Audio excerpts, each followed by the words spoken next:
Hey, what is up everyone? Here's how to add your business to Google Maps. So currently we are here at Google Maps, and as you can see, I can just go ahead and scroll down here. Now we're just going to go ahead and look for the location. So I'm just going to go ahead and say, for example, use this one right here. Now I'm going to click this one right here, and then we're going to click this three vertical lines, and then you have the option here to add your business. So you're going to click this one right here, and then you're just going to go ahead and fill in all the necessary information. We have, for example, business name. So I'm going to go ahead and name this one Glen Rose Enterprises, and then I can go ahead and click continue. Alright, so we have here an online retail store, local store, or service or business.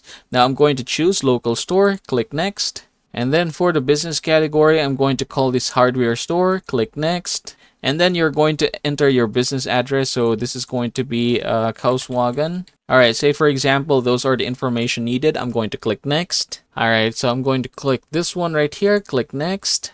And then here, where are you located? So we're going to adjust this one, click this one right here. And then we're just going to go ahead and find that one.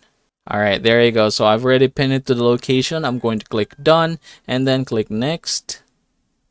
Alright, for the phone number, go ahead and enter it here. I'm just going to skip this part because I don't really need it as of the moment, but in your case, that's definitely going to be very important. Alright, and the last thing that you are going to do is verify your business through a video. You're going to record a video of your business by showing your location, equipment, and proof of management. This is only for verification and it won't be shown in public. After that, you're good to go because that is how you're going to add your business to Google Maps.